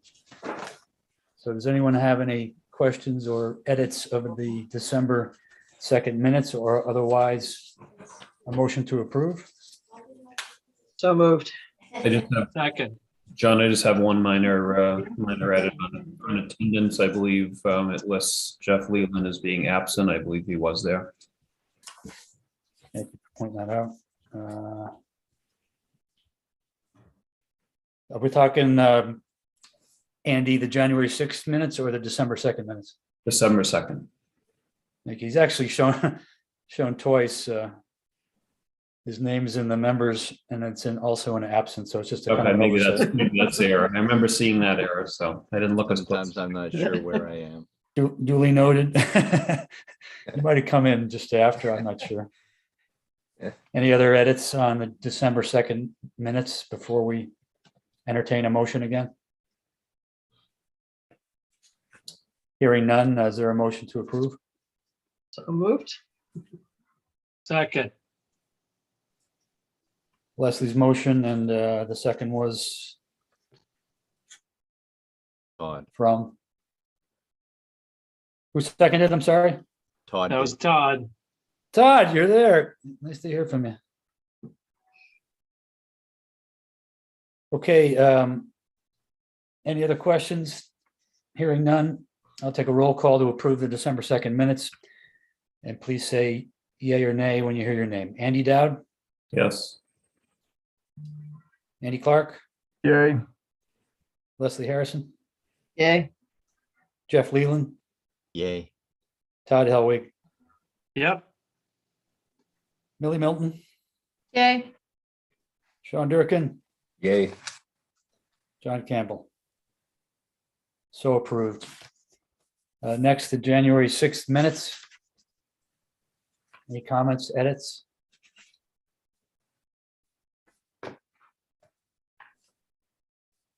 I make a motion to approve the January 6th meetings as presented. Second, Andy and Leslie, thank you.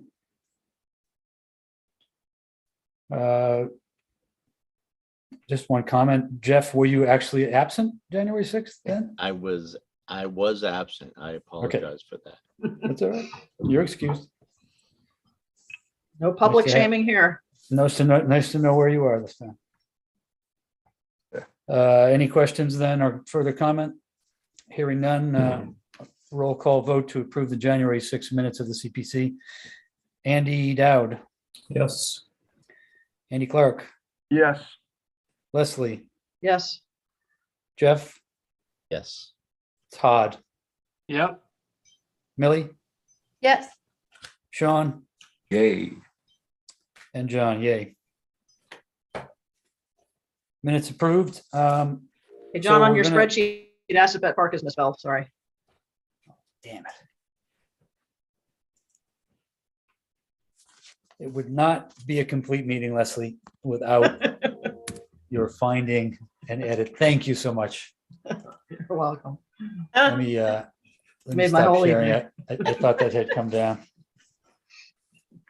And we all have our roles and our strengths, and that is definitely yours. I had one question regarding Chief that, nitpicker. the housing project. Is having a meeting in another week going to mess up Lynn's application? If we're pretty committed to funding that whole thing? I didn't get that sense.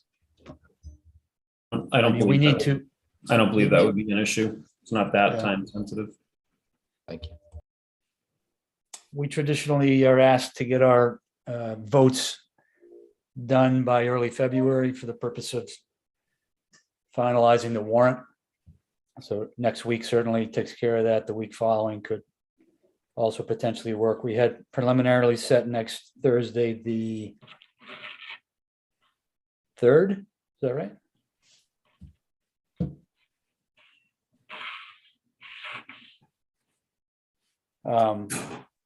Next Thursday, February 3rd, would that work? And Andy, to confirm, you'd be a backup as the host if necessary?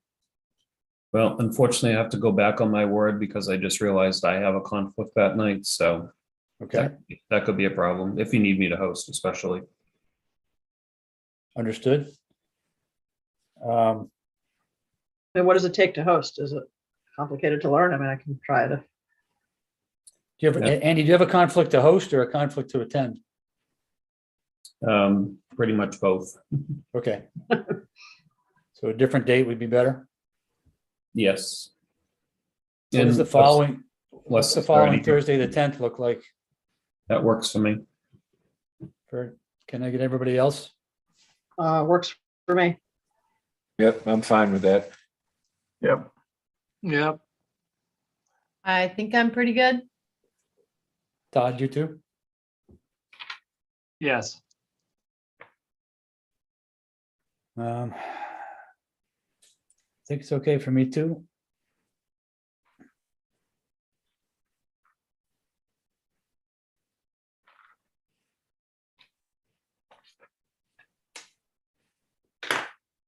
Okay, can we agree then? We'll try for February 10, Yes, same time, same channel. Yep.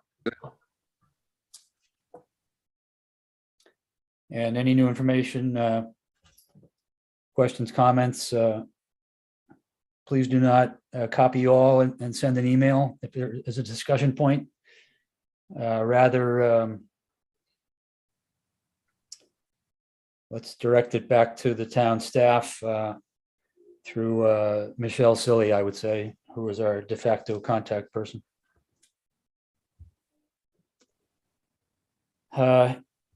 Any other input from anyone?